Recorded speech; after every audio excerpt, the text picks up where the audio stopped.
Hi, everybody. I'm Gwendolyn Sterk, and I have the honor and privilege to be with Michelle Kerfin, our friend and colleague. Hi, Michelle. How are you today?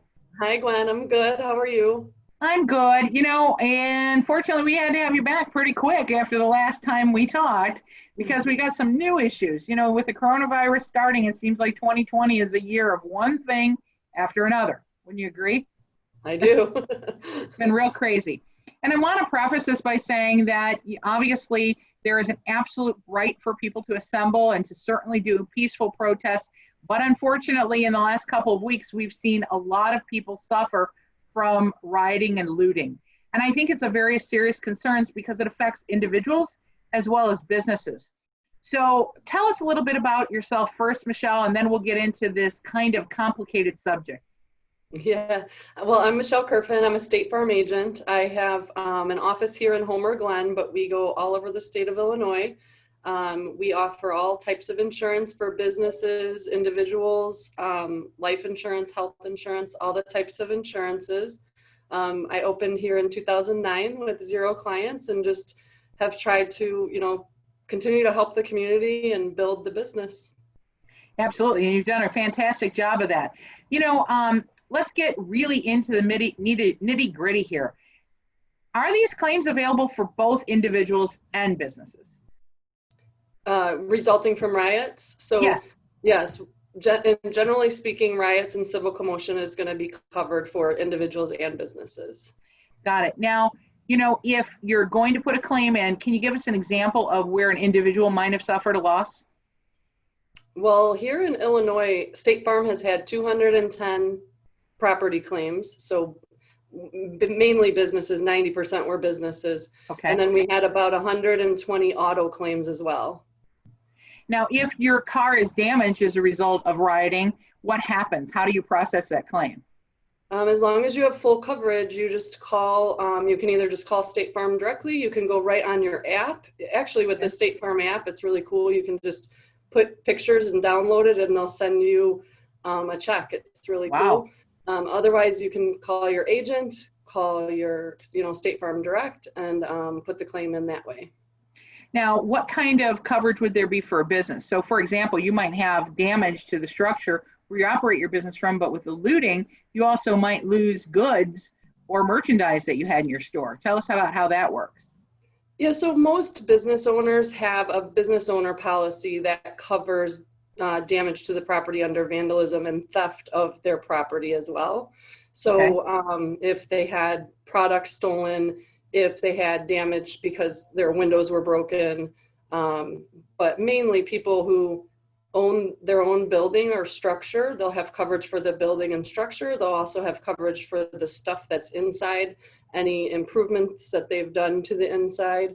And if you rent your space, same thing, you're going to have coverage for, in most cases, at least hopefully you've had these conversations with your insurance agent, but in most cases you have limitations that you've selected for coverage for the inside and for your product.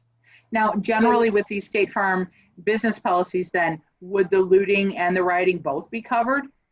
Yeah, in general, rioting and civil commotion is going to be covered for replacement of property and repair of property. And then in addition, of course, you have a loss of income component there because now you can't function. Right. And so that would also be reimbursed potentially depending on your policy provisions, correct? Correct. Now, what if, and you've seen this on, we've all watched it on TV, they know that there's rioting or looting in a certain area, so you call up a board up company and you're not affected at all, but you get boarded up. Do you have coverage in that event? You might. So I'm telling everyone, let's just put the claims in and let claims do their job. These claim reps have been going to school for years to learn our product and our language. So I just say call and inquire. In general, there's civil authority happening too, so it's a little different. So you might do preventive board up on your own, as a choice. Sure. Or you might be forced to shut down due to civil authority. So civil authority is a whole different ball game that we have to talk about too. Sure, because civil authority might be where the police come by or somebody comes by and says you have to close your business now because there's going to be there has been rioting and looting in the area and we want all the stores closed, correct? Would that be an example? Right. From what I understand, in downtown Chicago, the city boarded up a lot of places. They put up barricades so you can't even get to your business. Right, which is a little different than you voluntarily just saying, I want to protect my business, and you board up on your own. Correct. But even in that case, you're saying to people, file a claim because you might have coverage depending on what the adjuster says. Understood. Now, the other thing is, it's kind of interesting to me because you're talking about civil authority. So not to bring up a bad subject, but what about civil authority with the virus, where you might not have coverage, even though you were shut down and you told your employees are going to stay at home under that order, versus the civil authority to shut you down because of the commotion of a riot or looting. Kind of interesting. Right. So civil authority comes into play when it is a result of a covered peril. And so it all goes back to the language in your policy. And this is specific to State Farm. The civil authority covered peril, rioting and civil commotion is a covered peril, but the virus might not be a covered peril. I've still told some people go ahead and put the claim in on the loss of income for COVID, but I haven't seen people getting paid for that yet. It's really interesting because frankly, and I got to be honest with you, how many people do you think are really looking at those definitions? Yes, you sit down with your agent, you know what's going to be covered, but were you really thinking prior to 2020 about the distinction between a virus and looting? I mean, I don't think that that's something that most business owners anticipated. Would you agree? I totally agree. Even on the homeowners side of our business, we've had people calling and saying, I live in an area where they're saying they're going to start coming through and damaging homes. They're in the state of Illinois, the Department of Insurance allows companies to sell what they call listed perils policies. And that list, State Farm doesn't sell this type of policy in Illinois. Ours is all perils coverage with some exclusions, of course.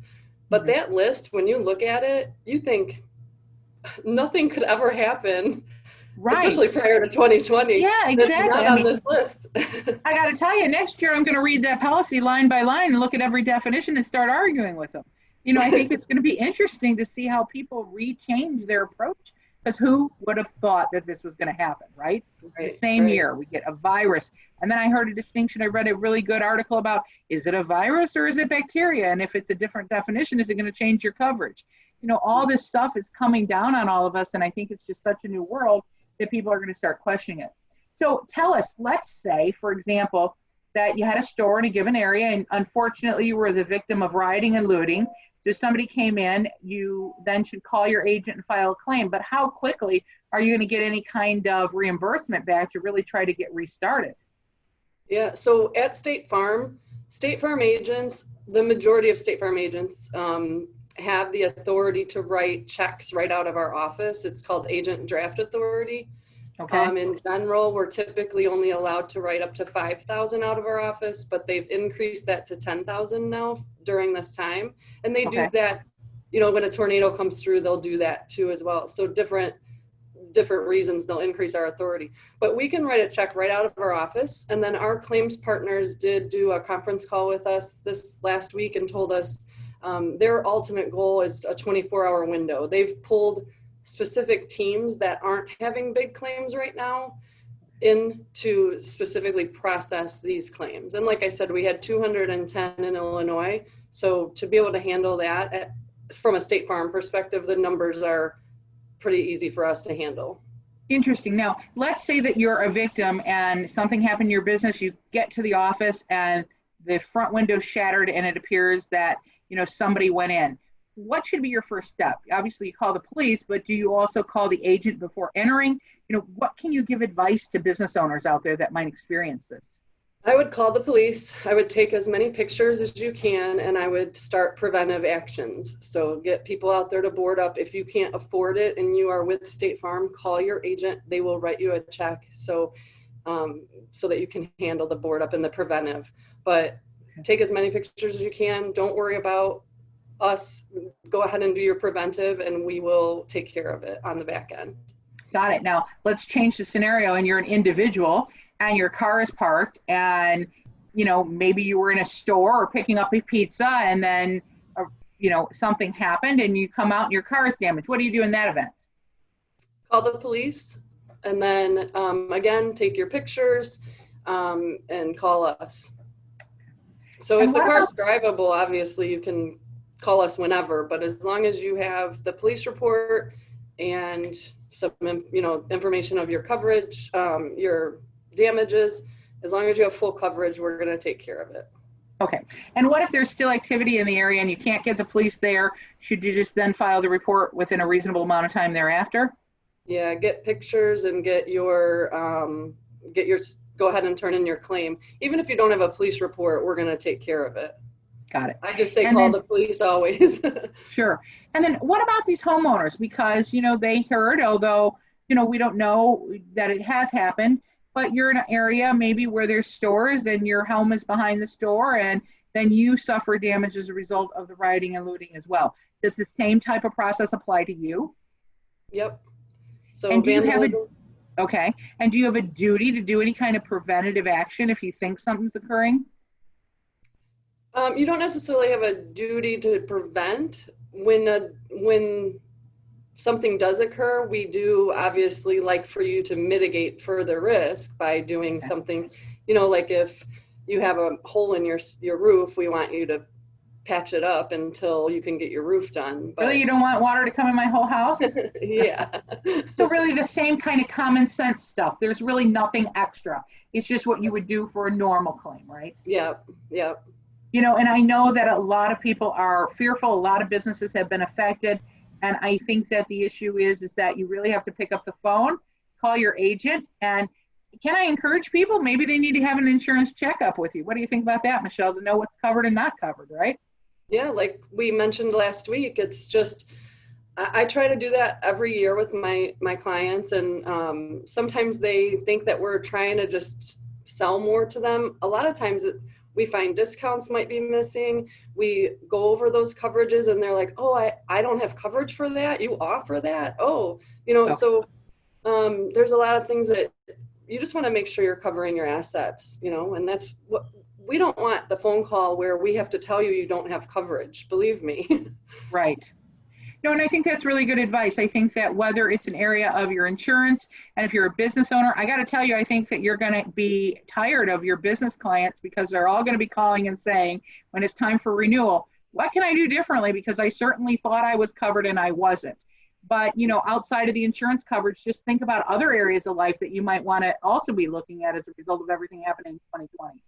Whether it be your estate plan, whether it be family law matters, your employment situation. There's so much out there that people need to think about and do. And I think that a lot of people feel paralyzed as a result of the tragedies and the difficulties we're experiencing. So can you give a word of encouragement to our listeners out there today that they really need to stop and do something positive? Yeah, I mean, get with your estate attorney, get with your accountant, get with your insurance agent. I think those are three really key things. Right, and moving forward in a positive way. Well, we appreciate your time today. I know there's a lot of fear, there's a lot in the news, and I think that there's a distinction, and I want to be very clear about that. To people who are protesting, obviously, we're in a democracy. That's their right to do that. We're not trying to criticize that in any way. A peaceful protest is an absolute right, and it's freedom of speech and expression and the right to assemble. But on the other hand, there comes a point in time when damage is occurring, and all of us can agree that that's not the purpose of this, and we all have to take steps out there to make sure that we're protected. I think you would agree with that. Yep. Mm-hmm. So going forward, tell Michelle, everybody, how they can reach out to you to get to know you. Maybe they want to look at new policies or do something different today. Yeah, you can give us a call at our phone number is here on the screen, 708-301-1800. Check us out at insurewithmichelle.com. My husband and I also have the radio show, so we do have a website called thekerfins.com that you can go and check out what that's all about as well. Very good. Yeah, and we're with you on the Kerfin show, and it's a very good program. It's on WJOL every Friday from 10 to 1, right? That's right. Yeah, so very good stuff. So we appreciate your time today, Michelle. These are serious topics, but People do need to take action. And if you're listening today, I encourage you, and one of the reasons why we're doing these sharing information videos with regard to various of our resources is because people need to have the information. I think that we get fearful. We hear something on the news, maybe there's not coverage and you feel paralyzed. But as Michelle's telling everybody today, call your agent, file a claim, and see what the outcome can be. Nothing's wrong with doing that, right, Michelle? That's right. All right. Well, thank you so much for your time. We really appreciate it. Have a great day, Michelle. Thank you, Gwen. I appreciate you too. Thank you.